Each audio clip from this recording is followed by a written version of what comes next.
nous sommes en deuil. C'est pour cela que nous sommes là. Parce que derrière nous, à l'UNESCO, se trouve le préfet, le sous-préfet local que Sarkozy a installé en Côte d'Ivoire. Alors que le président Laurent Gbagbo, le président élu, est interné quelque part. Il est au goulag. N'ayons pas peur des mots. La France exporte ce qu'elle a vécu, alors qu'elle devrait servir d'exemple. Nous sommes ici en France parce que nos parents ont combattu pour la liberté de la France. Pourquoi la France ne pourrait pas installer en Afrique cette liberté et au gré de ses envies économiques, installe des guerres, tue des hommes et parade avec leurs amis. Nous dénonçons ça. Oh, honte à la France. Oh, honte à Sarkozy. Eh bien, nous sommes dans les rues, mais nous ne sommes pas seuls. Ne dites pas que c'est la manifestation des Ivoiriens. Nous ne sommes pas en gala. Si par moment on danse, c'est pour expurger nos chagrins. Nous avons de la peine. Donc on danse, c'est ce qu'on fait en Afrique. Mais sachez-le, mesdames et messieurs, que nous sommes là et nous serons toujours là. Ça fait 5 mois, 6 mois que nous sommes dans les rues de Paris. Derrière, on est en train de décorer dans une sorte de méga cérémonie. Mais nous appelons ça une comédie des femmes d'Argentine. Nous les admirons, ces femmes. Pendant des années contre la dictature, elles ont manifesté à la place de 8 mai en Argentine. Nous sommes d'accord avec ça. Mais nous sommes contre ceux qui sont venus donner cette décoration. Parce qu'ils ne sont pas dignes. Ils ont les mains tachées de sang. Ils ont les mains tachées de sang des innocents. Ils ont amené encore des valises d'argent. Nous ne sommes pas seuls. Il y a parmi nous des Béninois, des Camerounais, des Burkinabés, des Sénégalais et des Français. Je vais vous passer une pure et dure. Elle a une peau blanche même. Voilà, elle va vous parler. Je suis blanche, mais je suis noire parce que je suis brésilienne. D'autre part, je vais parler en tant que poète, les ambassadeurs qui s'arrangent, que l'Afrique de langue portugaise se lie à l'Afrique de langue française. Waouh! Et le Brésil aussi. Merci bien. Un soutien tonitruant, on l'applaudit. Nous allons vous passer un de nôtres, un intellectuel, parce que depuis que nous combattons, depuis que nous manifestons, depuis que nous pleurons, il est toujours avec nous. Beaucoup d'intellectuels africains sont avec nous. Kalis Béala et les autres. Vous voyez que le combat des Ivoiriens n'est pas seulement le combat des Ivoiriens. Le combat des Ivoiriens n'est pas seulement le combat des pro-Gbagbo. Et même si c'est le combat des pro-Gbagbo, alléluia. Si c'est le combat des pro-Gbagbo, alléluia. Pourquoi? Parce qu'on a décrié Gbagbo comme un dictateur. On a décrié Gbagbo comme n'ayant pas de soutien. Oh, honte à vous. Allez-y en Côte d'Ivoire, allez-y partout en Afrique. Vous allez voir un dictateur si populaire. Jamais dans le monde. Gbagbo dictateur, oh, honte à vous, Sarkozy. Nous allons vous passer un des intellectuels dont je parlais. C'est un professeur d'université. Il a fait des œuvres de grande qualité, philosophiques même. Il connaît l'histoire de l'homme noir. Il connaît l'histoire de l'Afrique. Au bout des œuvres, l'histoire que les Blancs ont voulu nous cacher. L'histoire qu'ils ont écrite de leurs yeux. Ils ont dénié à l'Africain d'avoir découvert l'électricité. Ils ont caché à l'Africain d'avoir découvert l'ascenseur et même l'écriture. Ils se sont tout attribués les Blancs. On n'est pas contre les Blancs, mais arrêtez. Dites quand c'est blanc, et quand c'est noir, ayez le courage de dire que c'est noir. Pas seulement de façon triste et funèbre. Professeur Gomez. Merci. Je vais parler de la dette. Parce que tous ceux qui sont dans l'enceinte de l'UNESCO, ce sont des gens qui sont en train de contracter des dettes pour des millénaires. C'est-à-dire que les enfants des Africains auront à payer la dette. Mais ce que je veux dire aujourd'hui, c'est que c'est la France qui a une dette vis-à-vis de l'Afrique. La France a contracté vis-à-vis de l'Afrique la dette du sang. Ensuite, la dette de l'honneur. Ensuite, la dette de l'or. La dette du sang. Pourquoi?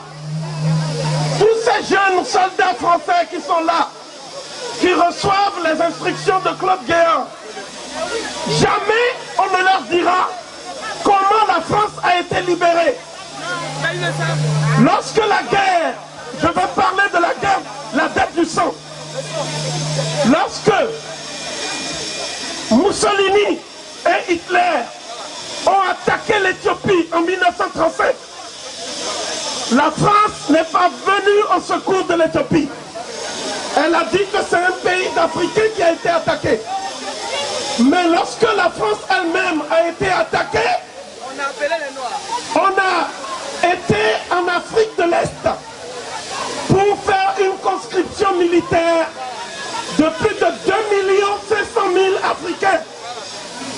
On a demandé à un Guyanais, Félix Eboué, d'aller chercher des Africains qui n'avaient même pas eu l'honneur de faire un exercice militaire. Ils ne savaient pas tirer. On leur a dit, la patrie est en danger. Et le général de Gaulle, en 1944, est venu et a dit, compte tenu de la contribution de l'homme noir à la libération de la France, plus jamais la France n'opprimera des Noirs. Le général de Gaulle sait parfaitement que la libération de la France n'a pas eu lieu en Normandie à la faveur du débarquement des troupes américaines. Elle a eu lieu dans le désert de Libye. Et là-bas, 1 800 000 Noirs ont été mobilisés pour combattre les troupes de l'amiral Rommel, celui qu'on appelait le renard du désert. Il y avait une bataille aérienne, une bataille navale et une bataille terrestre. Qui est mort? Ce sont des Dahoméens, des Ivoiriens, des Nigériens. Où étaient les Français? Même les gouverneurs français de l'Afrique équatoriale française, ils avaient dit, nous on défend le maréchal Pétain. Nous préférons la collaboration. Ce sont les Africains qui se sont battus pour la France et qui ont versé leur sang pour la France. Lorsque la France a été délivrée des griffes des nazis, qu'est-ce que la France a fait?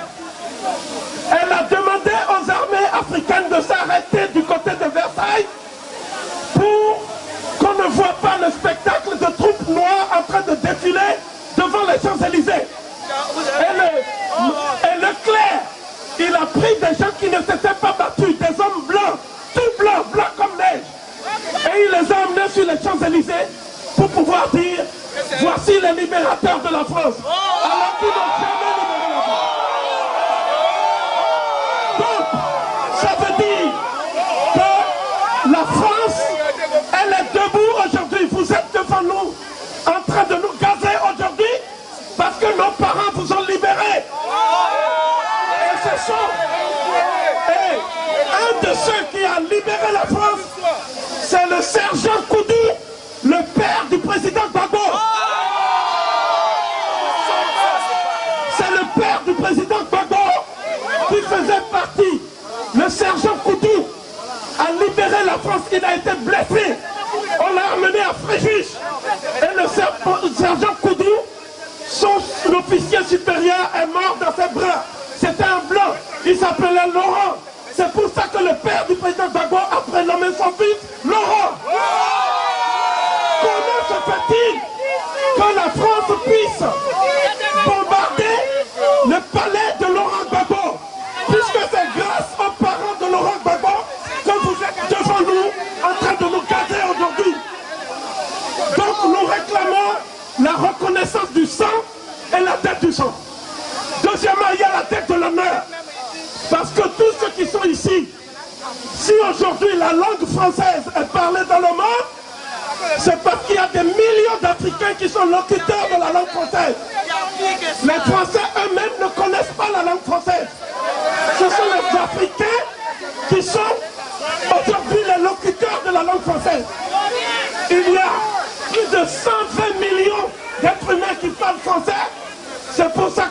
de l'Organisation internationale de la francophonie. S'il n'y avait pas l'Afrique, la France serait moins importante que l'Albanie dans le concert des nations. C'est l'Afrique qui porte culturellement la France. Et lorsque le président de la France dit que l'homme noir n'est pas entré dans l'histoire, le président de la France est peut-être un avocat, mais il est nul dans l'histoire. Parce que c'est de l'Afrique que l'histoire est partie. C'est de l'Afrique que le souffle de la civilisation a pris son envol. La civilisation de l'Égypte pharaonique, de l'Éthiopie, Ghana, Mali, Songhai, Zimbabwe, tout ça c'est l'Afrique. Et c'était à une époque où il n'y avait même pas de royaume en France. Tout le monde habitait ici dans des grottes.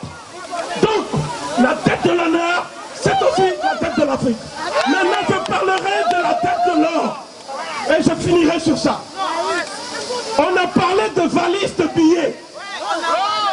Eh bien, il faut savoir que ce n'étaient pas des valises, mais les billets de l'Afrique viennent ici en France par conteneurs entiers. C'est des conteneurs. C'est l'Afrique qui a financé la campagne électorale de la plupart des présidents de la 5e République. L'Afrique a financé la campagne de De Gaulle contre Mitterrand. C'est Jacques Foccart qui allait chercher les billets. C'est l'Afrique qui a financé la campagne du président Pompidou. C'est l'Afrique qui a financé la campagne du président Giscard d'Estaing. Puisque Giscard d'Estaing allait chercher carrément des diamants chez Bokassa. C'est l'Afrique qui a financé la campagne de François Mitterrand. Puisque Jean-Christophe Mitterrand, celui qu'on appelait Papa Madi, allait chercher les billets en Afrique. C'est l'Afrique qui a financé la campagne de Jacques Chirac, puisque Jacques Chirac lui-même a dit que tout ce que la France a comme trésor et butin de guerre, c'est parce que l'Afrique a été pillée et saignée.